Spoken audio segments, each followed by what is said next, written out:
그때에 유대에 있는 자들은 산으로 도망할 것이며 성내에 있는 자들은 나갈 것이며 촌에 있는 자들은 그리로 들어가지 말지어다. 이 날들은 기록된 모든 것을 이루는 징벌의 날이니라. 그날에는 아이벤 자들과 젖먹이는 자들에게 화가 있으리니 이는 땅의 큰 환난과 이 백성에게 진노가 있겠습니다. 그들이 칼날에 죽임을 당하며 모든 이방에 사로잡혀가겠고 예루살렘은 이방인의 때가 차기까지 이방인들에게 짓밟히리라. 1월 성신에는 징조가 있겠고 땅에서는 민족들이 바다와 파도의 성난 소리로 인하여 혼란한 중에 곤고하리라.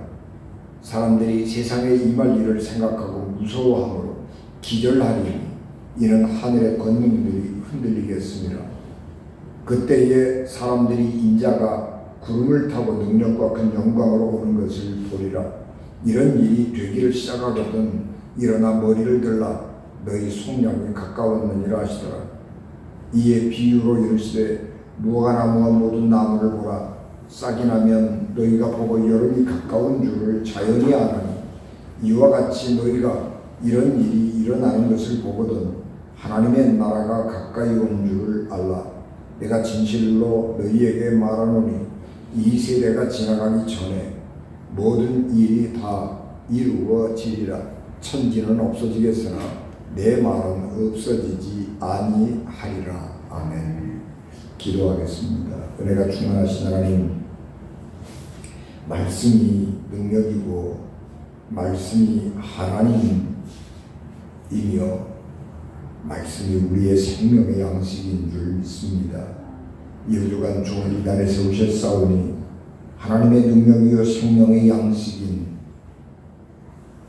하나님의 귀한 말씀을 온전히 전하게 하시고, 비록 우리가 높은 곳에서 나팔을 부는 것처럼 외치지 않을지라도 하나님의 말씀이 천하에 가득하게 하시고, 우리 대한민국에 하나님의 말씀이 흥왕하게 하옵시며, 이 시간 이곳에 주의 성령을 충만하게 주옵소서. 우리 주님 예수 그리스도 이름으로 기도하옵나이다. 아멘. 우리는 예수 그리스도께서 오시는 것을 기다리고 또 주님을 맞이할 준비를 하는 강림절을 맞이했습니다. 그리스도인들의 소망은 예수께서 이 땅에 오셔서 하나님 나라를 건설하는 것입니다. 그래서 우리가 하나님의 뜻이 하늘에서 이루어진 것처럼 하나님의 뜻이 또한 이 땅에서도 이루어져서 우리가 비록 이 땅에 살고 있지만 하나님 나라에서 사는 것 같은 그런 복된 삶을 살기를 소망하고 살아가는 사람들입니다. 그리고 그 꿈을 가장 강력하게 소망하고 예언했던 선지자는 이사야였습니다. 이사야 11장 6절에서 10절 말씀은 하나님의 나라가 이루어질 때 어떤 세상이 될 것인가 하는 것을 가장 강력하게 우리에게 시각적으로 보여주고 있는 말씀인데, 이리가 어린 양과 함께 살며 표범이 어린 염소와 함께 누우며 송아지와 어린 사자가 살찐 짐승이 함께 있어 어린 아이에게 끌리며 암소와 곰이 함께 먹으며 그들의 새끼가 함께 엎드리며 사자가 소처럼 풀을 먹을 것이며 젖먹는 아이가 독사의 구멍에서 장난하며 젖된 아이가 독사의 굴에 손을 넣을 것이라. 내 거룩한 산 모든 곳에서 해됨도 없고 상함도 없을 것이니 이는 물이 바다를 덮음같이 여호와를 아는 지식이 세상에 충만할 것이니라. 그날에 이새의 뿌리에 산싹이 나서 만민의 기치로 설 것이요 열방이 그에게 돌아오리니 그가 거한 곳이 영화로우리라 하고 노래했습니다. 메시아가 와서 이 땅에 하나님의 나라를 건설하기 시작하면 어떤 일이 일어나느냐 그러면 함께 어울릴 수 없는 것들이 어울리고 있을 수 없는 일들이 일어나게 됩니다. 이리와 어린 양은 먹고 먹히는 관계입니다. 표범과 어린 염소가 먹고 먹히는 관계입니다. 송아지와 사자는 먹고 먹히는 관계입니다. 그렇기 때문에 서로 경계하고 서로 도망갈 수밖에 없고 서로 살기 위해서 잡아먹을 수밖에 없는 그런 관계에 있는 동물들이, 그런 관계들이 다 무너지고 함께 어울려서 평화 속에 살아간다라고 하는 것입니다. 어린아이가 독사의 구멍에다가 손을 놓고 장난을 쳐도 그 독사가 어린아이들에게 해를 입히지 않는, 해를 입히지도 않고 해를 당하지도 않는, 그래서 온전하게 생명을 누리고 향유하고 살아가는 세상이 될 것이라고 하는 것을 말씀했습니다. 그런 평화로운 세상은 오직 하나님을 아는 지식에 근거해서 세워질 것임을 이사야 선지자는 노래했습니다. 그런데 이런 이상적인 세계를 꿈꾸었던 이사야 선지자가 예언 활동을 하던 그 시대에는 나라가 몹시 위태로운 시대였습니다.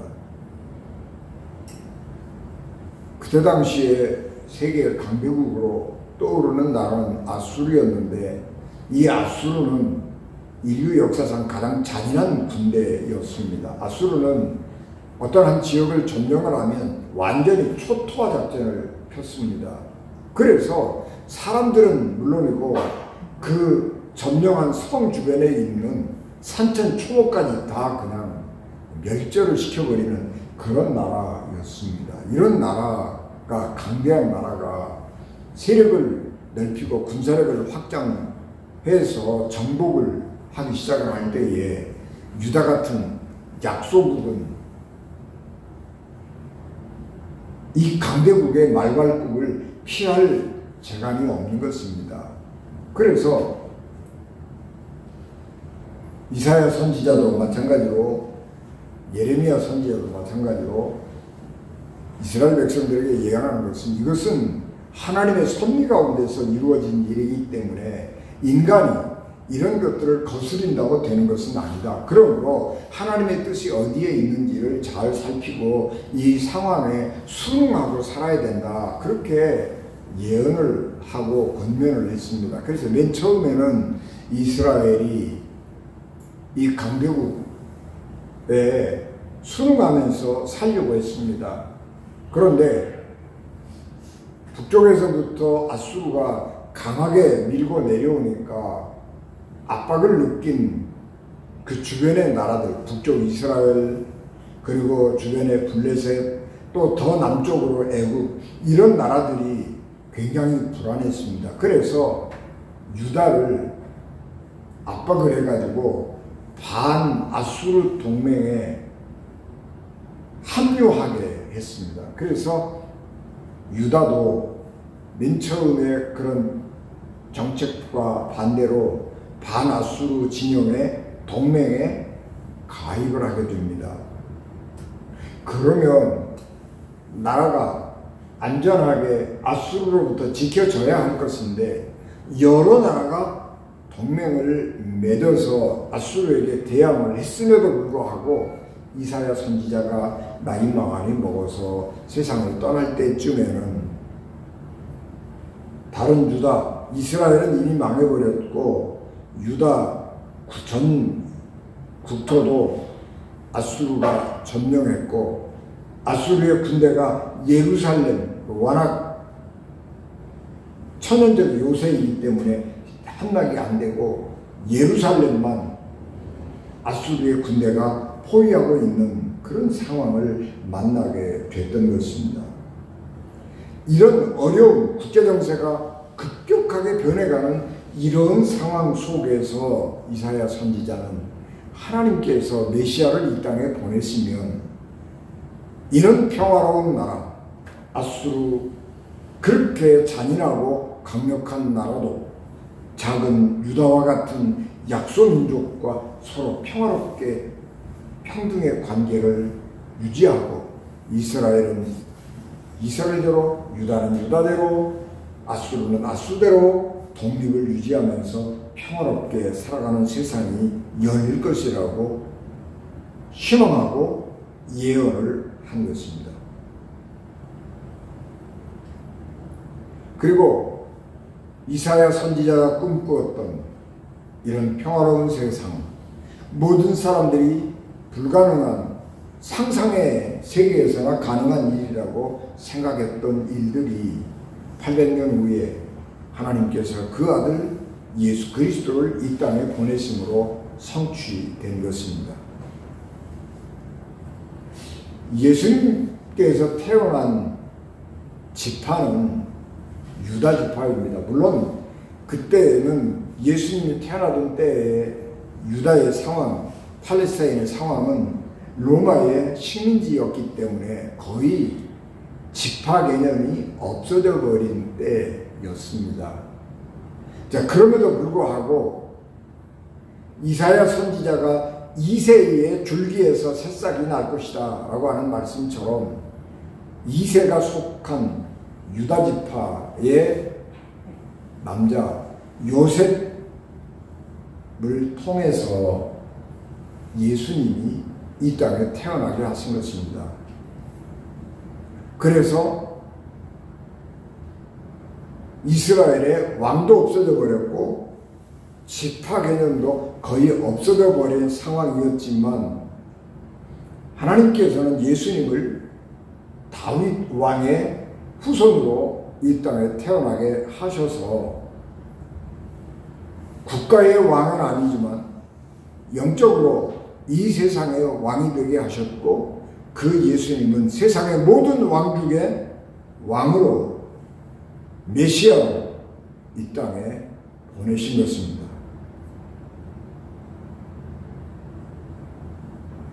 이사야 선지자는 자기 나라가 어려울 때에, 그리고 강대국 아수르가 잔인하게 이스라엘과 유다를 짓밟을 것을 염려하고 걱정하면서 하나님께서 메시아를 보내서 이 땅에 평화로운 나라를 건설해 주시기를 희망하고 꿈꾸었습니다. 그래서 메시아가 오기를 고대했고 예언했습니다. 그런데 우리는 그 이사야 선지자의 예언이 성취된 이후의 삶을 살아가는 사람들이고, 우리는 대림절을 맞이하면서 아기 예수로 오신 예수 그리스도를 기다리고 영접할 준비를 하는 것이지만, 동시에 예수님께서 내가 다시 오겠다고 말씀하신 그 예수님의 말씀을 따라서 우리는 예수님의 오심을 준비하고 예수님께서 오시기를 고대하고 살아가는 것입니다. 그래서 예수님께서 이 땅에 오셔서 모든 것을 심판하실 때 믿음으로 살았던 우리들은 하나님의 나라 백성으로 온전하게 살아가게 될 것을 고대하는 것입니다. 오늘 우리가 공독한 말씀은 종말의 때에 있을 일과, 그리고 그때에 우리가 어떻게 살아야 할 것이냐 하는 것을 말씀하신 내용입니다.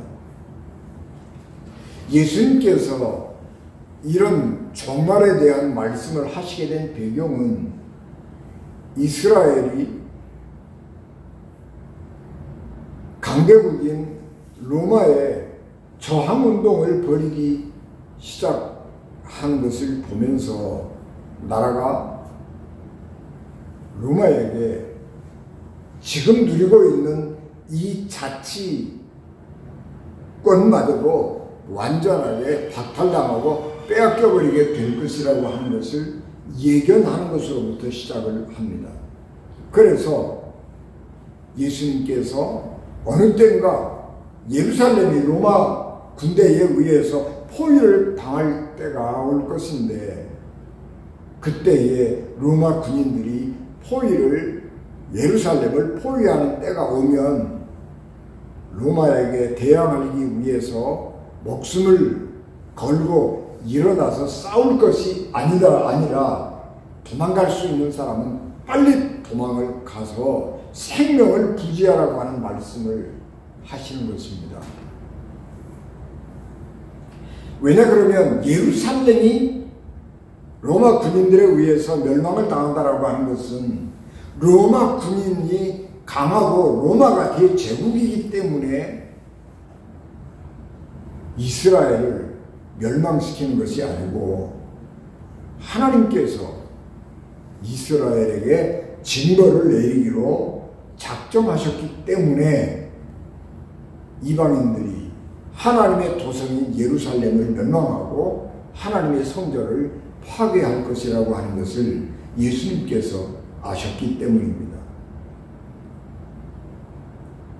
아무리 싸워도 약소국인 이스라엘이 로마와 싸워서 승리할 수 없는 것입니다. 그런데 더 근본적인 것은 아까 말씀드린 것처럼 이스라엘의 멸망은 하나님이 계획 가운데 있는 것이기 때문에 인간이 거기에 아무리 항의하고 운명을 바꾸려고 작정을 해도, 나라를 목숨 바쳐서 세우겠다고 작정을 해도 그것은 이룰 수 없는 꿈이라고 하는 것을 예수님께서 말씀하셨습니다. 그렇기 때문에 예루살렘이 멸망을 당하기 직전에 목숨이 아까운 사람들은 빨리 도망가려는 것입니다. 안전한 곳으로 피난가려는 것입니다.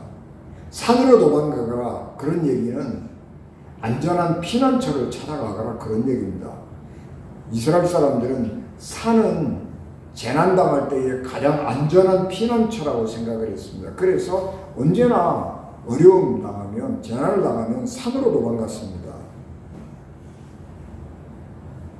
그래서 산으로 도망가라라고 하는 이야기는 산으로 가라는 얘기가 아니고 안전한 곳, 목숨을 부지할 수 있는 것으로 빨리 도망을 가라라고 말씀하신 것입니다. 그런데 이런 재난의 때를 만났을 때에 빨리 도망갈 수 없는 사람들이 있습니다. 안여자들입니다. 임산부, 젖먹이는 영아를 데리고 있는 엄마. 이게 전쟁이 나면 가장 피해를 많이 보는 게 아이들, 여성들이잖아요. 그래서 예수님께서 빨리 도망가라 그렇게 말씀하시면서 도망도 못 가고 잡혀서 고난당하고 죽임당하는 그 연약한 사람들을 생각하면서 예수님께서 눈물을 흘리시는 것입니다.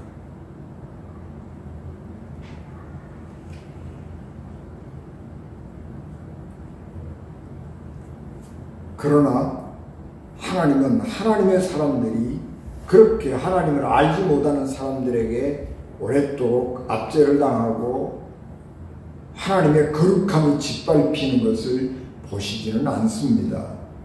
예루살렘이 멸망을 당하고 예루살렘 성전이 파괴를 당해서 하나님의 성전의 성물들이 흩어져 버리고 하나님의 성전의 성물들을 사람들이 노략물로 삼아가지고 가가지고 자기들이 연회 때 잔치할 때에 쓰는 컵으로 물건으로 그렇게 사용하면서 하나님의 거룩함이 짓밟아지는 것, 그것을 하나님은 용납할 수 없기 때문입니다. 그렇기 때문에 이스라엘 백성들, 하나님의 백성들을 죄로 징계하기 위해서 이방인들을 사용하시지만 일정한 기간이 지나면 하나님께서는 또다시 하나님의 거룩함을 훼손했던 사람들을 징계하리라고 말씀을 하시는 것입니다. 시간이 흘러서 사람들은 하늘에서 이상한 재앙들이 발생하는 것을 보게 될 것입니다. 예수님이 활동하시던 그 시대의 사람들에게, 유대인들에게 재난은 로마 군인들이 예루살렘을 포위하고 예루살렘을 멸망시키고 성전을 파괴해버리는 그것이 가장 큰 재난이었을 것입니다. 그런데 시간이 지나면서 전 세계의 모든 사람들이 옛날에 유대인들이 예루살렘 성이 멸망하고 짓밟히는 것을 보았던 그 재난을 당했던 것처럼 세계의 모든 사람들이 재난, 재앙이 당하는 것을 목도할 때가 올 것입니다.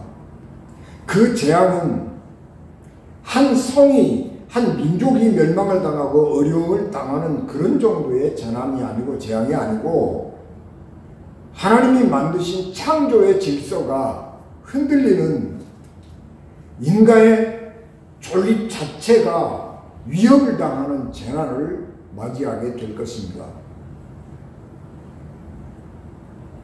그래서 1월 성신 하늘의 권능들이 흔들리게 될 것이고 땅에서는 하나님의 창조 질서들이 흔들리는 경험할 수 없는, 경험해보지 못한 어려움들이 발생하게 될 것입니다. 예루살렘이 멸망하는 것과 이 세상이 종말을 맞이하는 것은 아무런 관계가 없지만 예수님은 예루살렘의 멸망을 보시면서 그것들을 징조로 삼았습니다. 하나님께서 예루살렘, 이스라엘 백성을 멸하신다고 하면 이 세상인들 못 멸망시키겠느냐라고 하는 것이죠. 하나님의 백성조차도 그렇게 하나님이 심판하신다고 하면 이 세상 하나님을 알지 못하는 이 피조 세상이라고 하는 것은 얼마든지 하나님이 심판시킬 수 있다고 하는 거죠. 그런데 그 징조를 우리가 잘 보고 분별을 해야 하는 것입니다. 우리가 자연이 변하는 것을 보면 계절을 알 수 있잖아요. 잎사귀가 물이 오르고 나뭇가지에 물이 오르고 연한 순을 내기 시작하면 봄이 왔고, 잎사귀가 번창하고 푸르고 왕성하면 여름이라고 하는 것을 아는 것입니다. 우리 지구가, 이 우주가 하나님이 주신 창조 질서에 의해서 잘 움직이고 돌아가면서 우리의 인간의 생명을, 이 땅에 존재하고 있는 모든 생명들을 잘 살아갈 수 있도록 보호해주고 번창할 수 있도록 토대를 마련해 주어야 될 이 지구가, 이 우주가 변하는 것입니다. 그래서 하나님에게 대적하는 거예요. 하나님의 질서를 깨버리는 것입니다. 그래서 1월 성신에는 징조가 있겠고, 땅에서는 민족들이 바다와 파도의 성난 소리로 두려워하게 될 것이라고 말씀하고 있습니다. 여기 바다의 파도와 성난 소리, 이 바다라고 하는 단어가 나오는데, 이스라엘 사람들은 이 바다는 굉장히 거칠고 위험해서 하나님에게 대항하는 유일한 피조물이라고 생각을 했습니다. 바다가 잔잔해서 우리에게 먹을 것을 내줘야 되는데, 바람이 불고 파도가 휘몰아치면 우리의 생명을 빼앗아 가버리고 마는 것입니다. 바닷속에, 풍랑 속에 빠져버리면 시체도 건질 수 없는 것입니다. 그러니까 하나님 다음으로 강력한 피조물은 바다라고 생각을 한 것입니다. 1월 성신의 징조가 있겠고, 땅에 사는 민족들이 바다의 성난 파도 소리를 들을 때가 올 것인데,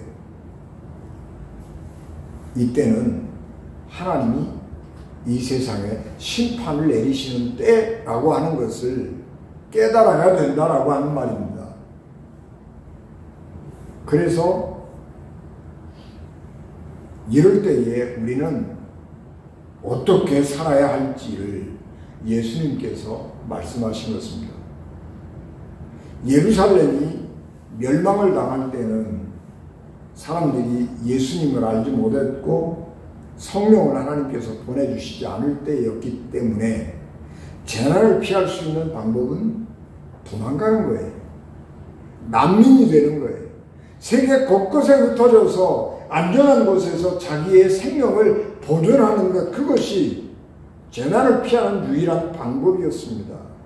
지금도 많은 사람들이 재난을 만나서 난민이 되잖아요. 1년이면 2천만 명이 넘는 사람들이 자기의 땅을 떠나서 목숨을 걸고 불확실한 미래를 향해서 가는 거예요. 왜냐 그러면 자기 땅에서 살 수 없기 때문에, 어차피 이래도 죽고 저래도 죽는다면 떠나는 거죠. 주로 난민들은 아프리카 그쪽에서 많이 발생을 합니다만, 우리 동북아시아 쪽으로 오면 북한이 유일하게 난민이 발생하는 나라잖아요. 수십만 명의 사람들이 난민으로 북한을 탈출해가지고 중국으로 세계 곳곳에서 있고, 그 중에 우리 한국에서 받아준 사람들이 있죠. 탈북민이라고 그러죠. 그래서 이렇게 떠돌이 생활을 하는 거예요. 그런데 지금은 예수 그리스도의 재림을 기다리는 때입니다. 그리고 성령께서 우리에게 오셔서 우리를 지도하시고 이끌어 주시고 안내해 주시는 시대를 살아가고 있습니다. 그렇기 때문에 예수님께서 예루살렘이 멸망할 때에 사람들에게 대처하라고 하신 그런 대처 방법이 아니고 예수님이 이게 직접 우리에게 말씀하시는 것은 너희는 두려워하지 말고 이 시대를 잘 살펴보라 그렇게 말씀하셨습니다. 재난을 당하면 두 부류의 사람으로 나누어지는데 두려워서 어쩔 줄을 모르는 사람이 있는가 하면 재난 속에서 담대하게 믿음을 가지고 하나님의 도움을 구하며 감사함으로 살아가는 사람들이 있는 것입니다. 어려움을 당할 때에 두 가지의 감정을 느끼는 거예요. 한 사람은 두려움, 공포 이런 걸 느끼는 것이고 또 한 부류의 사람들은 감사하고 하나님의 도움을 구하는 사람들이 생겨나는 것입니다. 그래서 예수님을 중심으로 해서 이 세상에는 두 부류의 사람들이 나누어지는 것입니다.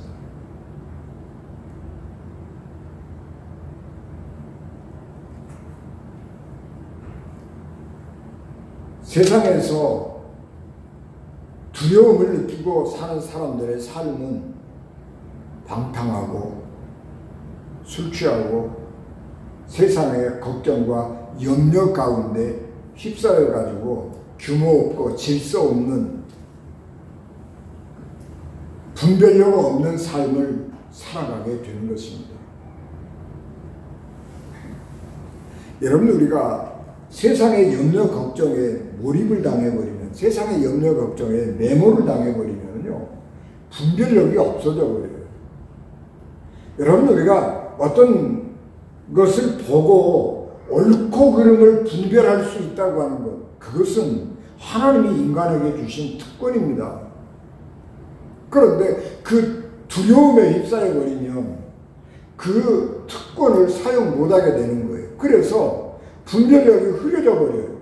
그래서 해야 할 일과 하지 말아야 할 일을 분간하지 못하고 하지 말아야 할 일을 하는 것이고 해야 할 일을 하지 못하는 것입니다. 그러면 그 인생은 방탕한 것이고 인생을 허비한 것이고 하나님의 구원에 들어가지 못하는 것입니다. 그렇기 때문에 예수님께서 이런 재난의 때를 당하거든 하나님의 사람들은 깨어서 기도하고 준비해야 된다. 그렇게 말씀을 하시는 것입니다. 세상 사람들은 그리스도를 알지 못하는 사람들은 죄인들은 심판을 두려워합니다. 그러나 하나님의 사람들은 하나님께서 비록 이 땅에 재난을 내리시고 하나님의 사람조차도 그 재난에서 피할 수 없이 온 지구적으로 재난이 임해 오지만 하나님께서 이 재난을 재앙을 주시는 것은 세상을 심판하고 완전히 모든 사람들을 말살시켜버리려고 하시는 것이 아니고 이런 재앙을 통해서 알곡과 쭉정이를 구별하고 하나님의 거룩한 알곡 백성된 사람들을 구원하시려고 하는 하나님의 섭리가 있다고 하는 것을 알기 때문에 재난의 때가 오면 고난과 역경의 때가 오면 믿음을 가지고 하나님의 뜻이 어디에 있는지를 분별하면서 감사함으로 기쁨으로 거룩함으로 삶을 사는 것입니다.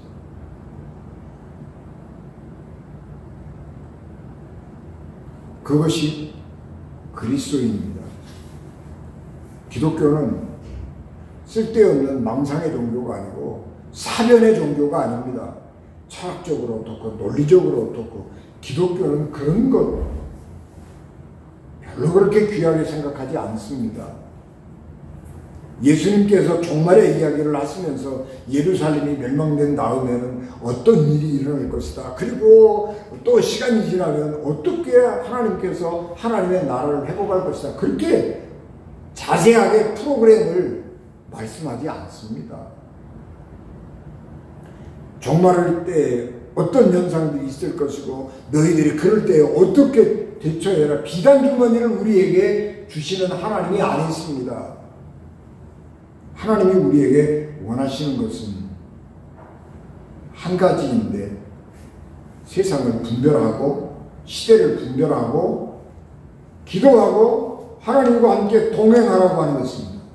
기독교는 아까 말씀드린 것처럼 사변의 종교가 아니고 실천의 종교입니다. 재난을 당할 때에, 어려움을 당할 때에 하나님의 사람들은 두려워할 것이 아니고 감사함으로 기도하며 하나님과 동행함을 하면서 거룩을 회복하는 사람이 되어야 한다고 하는 말씀입니다. 예수님의 말씀은 반드시 이루어집니다.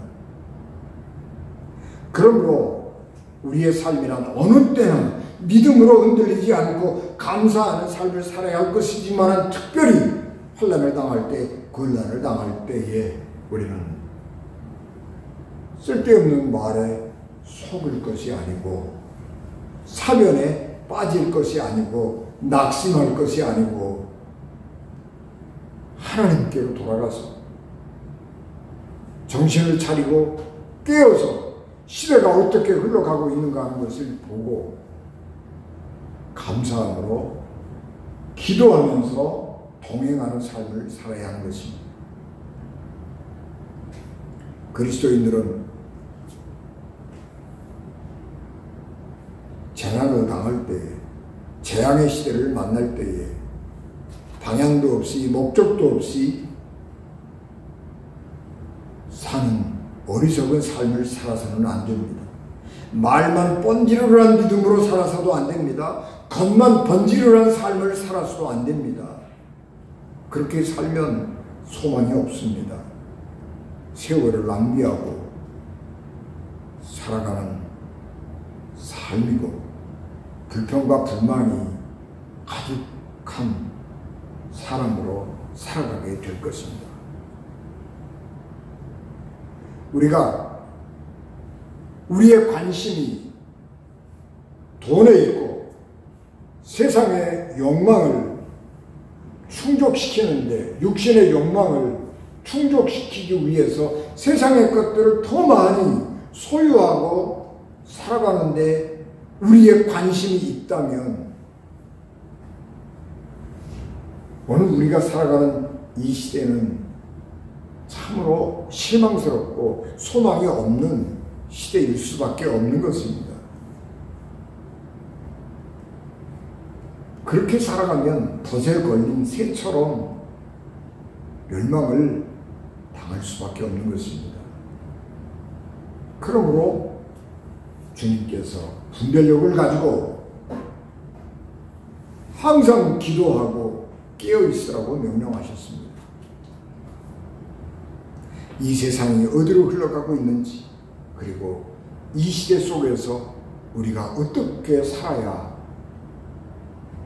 올곧은 삶을 살 수 있고 올바른 선택을 할 수 있고 하나님과 함께하는 구원의 삶을 살아갈 수 있을 것이냐를 생각할 수 있고, 그렇게 살아가면 어떤 재난이라도 능히 피할 수 있을 것입니다.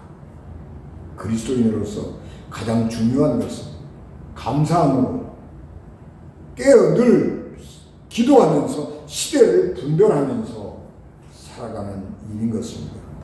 성탄을 기다리는 대임절에 주님께서 오실 때에 우리는 그 어느 때라도 아멘, 주 예수여 오시옵소서, 마라나타, 주님께서 다시 오십니다.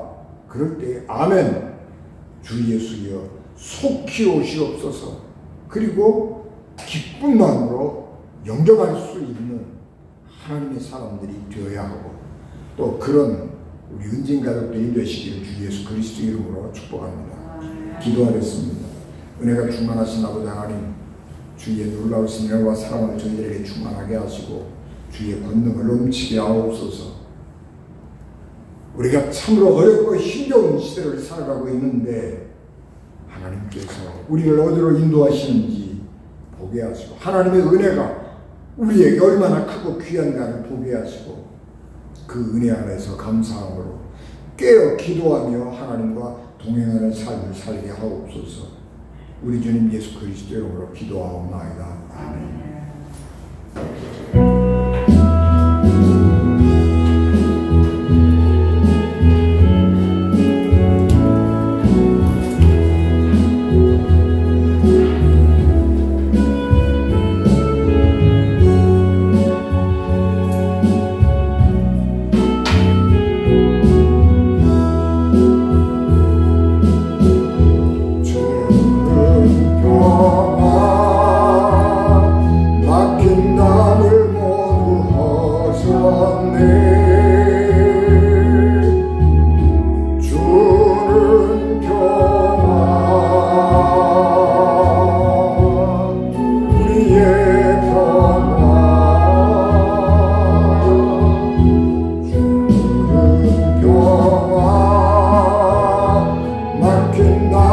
모두 하셨네.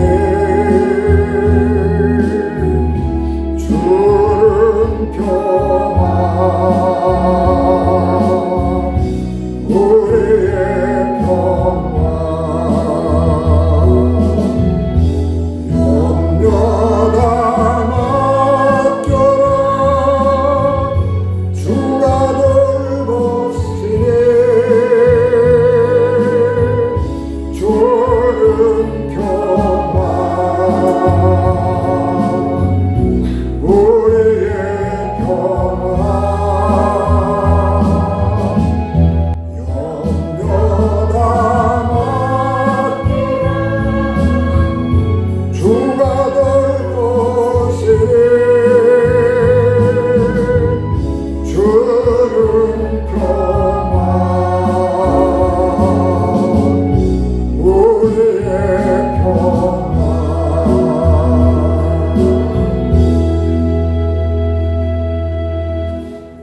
지금은 교회의 머리가 되시며 길이요 진리요 생명 되셔서 우리를 하나님 나라로 인도하신 예수 그리스도의 은혜와 죄인들을 구원하시려고 자기 아들을 십자가에 버리신 하나님 아버지의 극진하신 사랑하심과 성령님의 감동, 강화, 역사, 위로, 교통, 내지에 주관하시니 예배를 마치고 돌아가는 사랑하는 성도들 생명과 가정과 기업 그리고 핏값으로 세우신 우리 은진 교회 위에 지금부터 영원히 함께 하시기를 간절히 축원하옵나이다. 아멘.